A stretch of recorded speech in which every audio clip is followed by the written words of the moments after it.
നാം ഒരു കാര്യം പ്ലാൻ ചെയ്താൽ അത് നടക്കണമെന്നില്ല. കാരണം അതിന് തടസ്സമായി നിൽക്കുന്ന കാര്യങ്ങളെ നമുക്ക് നേരത്തെ അറിയുവാൻ സാധിക്കില്ല. ഉദാഹരണത്തിന്, നാം ഒരു യാത്രക്കിറങ്ങിയാൽ അവിടെ ചെന്ന് എത്തണമെന്നില്ല. ഒരു വെള്ളപ്പൊക്കമോ ഉരുൾപൊട്ടലോ മഞ്ഞുവീഴ്ചയോ ഒരു അപകടമോ അതിനെ തടഞ്ഞേക്കാം. അപ്രതീക്ഷിതമായി സംഭവിക്കുന്ന ഈ കാര്യങ്ങളാൽ നമ്മുടെ യാത്ര മുടങ്ങും. നാം തുടങ്ങിയിടത്ത് തന്നെ മടങ്ങിയെത്തും. ഒരുപക്ഷെ ഒരു സ്ഥാപനത്തിൽ ഒരു കാര്യം സാധിക്കുവാൻ നാം ഇറങ്ങിപ്പുറപ്പെടുന്നു.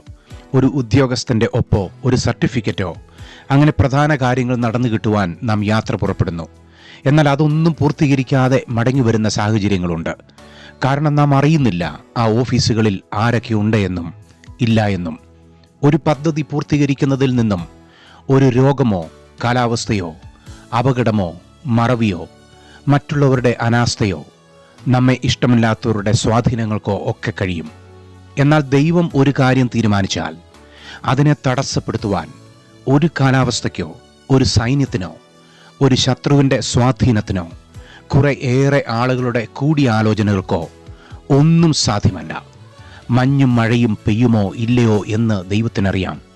മനുഷ്യരുടെ ഉള്ളിലെ നിരൂപണങ്ങൾ ദൈവം നേരത്തെ അറിയുന്നു.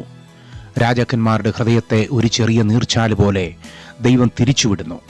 എതിരായി വരുന്ന കുന്തങ്ങളെ മുറിച്ച് ശത്രുവിൻ്റെ രഥങ്ങളെ ദൈവം ചുട്ടുകളയുന്നു.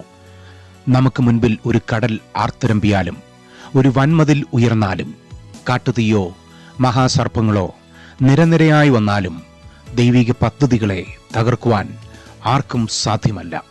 ദൈവത്തെ തടയുവാൻ ആർക്കും ഒരിക്കലും പറ്റില്ല. ഭൂകമ്പത്തിനോ പേമാരിക്കോ ഈശാനമൂലനോ ദൈവിക പദ്ധതിയെ തടയുവാൻ സാധിക്കില്ല. കാരണം ദൈവം കാലാവസ്ഥയെ നിയന്ത്രിക്കുന്നു. ദൈവത്തിന് ന്യൂനതയോ അപര്യാപ്തതയോ വിഭവക്ഷാമമോ ഇല്ലാത്തതിനാൽ ശൂന്യമായ കലങ്ങൾക്കോ വരണ്ട പാത്രങ്ങൾക്കോ വറ്റിയ ഭരണികൾക്കോ ദൈവിക പദ്ധതികളെ തടയുവാൻ സാധിക്കില്ല. ദൈവം സർവശക്തനാണ്, സർവവ്യാപിയാണ്, സർവജ്ഞാനിയാണ്. ദൈവത്തിന് ആലോചന പറയുവാൻ ഒരു ആലോചനക്കാരനോ കാര്യങ്ങൾ നടത്തുവാൻ ഒരു മന്ത്രിയോ ഇല്ല. ദൈവം ഏകനായി നമുക്ക് വേണ്ടി യുദ്ധം ചെയ്യുന്നു, തീരുമാനങ്ങൾ എടുക്കുന്നു. ദൈവം സ്നേഹസമ്പൂർണനാകിയാൽ ദൈവത്തിന് നമ്മോടുള്ള സ്നേഹം കുറഞ്ഞു പോകുന്നില്ല. നമ്മെ സ്നേഹിക്കാതിരിക്കുവാൻ ദൈവത്തോട് ആർക്കും കാരണങ്ങൾ നിരത്തി സ്വാധീനിക്കുവാൻ സാധ്യമല്ല. ദൈവം തനിക്കിഷ്ടമുള്ളത് ചെയ്യുന്നു. അത് നമ്മുടെ നന്മയ്ക്കാണ്. മുറിവുകളും വേദനകളും വിഷമങ്ങളുമൊക്കെ തൽക്കാലം നാം അനുഭവിക്കുന്നു എങ്കിലും ദൈവിക പദ്ധതികളിൽ നാം ആശ്രയിക്കണം. നാം നേരിടുന്ന ഭീഷണി ദൈവത്തിനോ ദൈവിക പദ്ധതികൾക്കോ ഒരു ഭീഷണിയേയല്ല. നാം നേരിടുന്ന ആ ശത്രു സൈന്യം ദൈവത്തിൻ്റെ മുൻപിൽ ഒന്നുമല്ല. നമ്മെ മറയ്ക്കുവാൻ തൂവലുകളും ചിറകുകളുമുണ്ട്. അവർക്ക് കുതിരകൾ കാണും, പക്ഷേ യുദ്ധജയം ദൈവത്തിനാണ്. എൻ മനമേ കർത്താവിനെ വാഴ്ത്തുക. എൻ്റെ ദൈവമായ കർത്താവേ, നീ ഏറ്റവും വലിയവൻ. മഹത്വവും തേജസ്സും നീ ധരിച്ചിരിക്കുന്നു. വസ്ത്രം ധരിക്കും പോലെ നീ പ്രകാശത്തെ ധരിക്കുന്നു. തിരശീല പോലെ നീ ആകാശത്തെ വിരിക്കുന്നു. അവൻ തൻ്റെ മാളികകളുടെ തുലാങ്ങളെ വെള്ളത്തിന്മേൽ നിരത്തുന്നു. മേഘങ്ങളെ തൻ്റെ തേരാക്കി കാറ്റിൻ ചിറകിന്മേൽ സഞ്ചരിക്കുന്നു. അവൻ കാറ്റുകളെ തൻ്റെ ദൂതന്മാരും അഗ്നിജ്വാലയെ തൻ്റെ ശുശ്രൂഷകന്മാരും ആക്കുന്നു.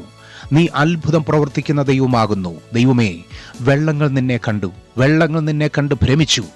ആഴികളും വിറച്ചുപോയി. മേഘങ്ങൾ വെള്ളം ചൊരിഞ്ഞു. ആകാശം നാദം മുഴക്കി. നിന്റെ അസ്ത്രങ്ങൾ പരക്കെ പറന്നു. നിന്റെ ഇടിമുഴക്കം ചുഴലിക്കാറ്റിൽ മുഴങ്ങി. മിന്നലുകൾ ഭൂതലത്തെ പ്രകാശിപ്പിച്ചു. ഭൂമി കുലുങ്ങി നടുങ്ങിപ്പോയി. നിന്റെ വഴി സമുദ്രത്തിലും നിന്റെ പാതകൾ പെരുവെള്ളത്തിലും ആയിരുന്നു. നിന്റെ കാൽച്ചുവടുകളെ അറിയാതെയുമിരുന്നു. വീഴുമ്പോൾ താങ്ങും എൻ പ്രിയൻ, കരയുമ്പോൾ മാറിൽ ചേർക്കും താൻ, തോളിലേറ്റും കണ്ണീരൊപ്പും ഉയർച്ച നൽകി മാനിക്കും. വീഴുമ്പോൾ താങ്ങും എൻ പ്രിയൻ, കരയുമ്പോൾ മാറിൽ ചേർക്കും താൻ, തോളിലേറ്റും കണ്ണീരൊപ്പും ഉയർച്ച നൽകി മാനിക്കും. എന്നുള്ളിൽ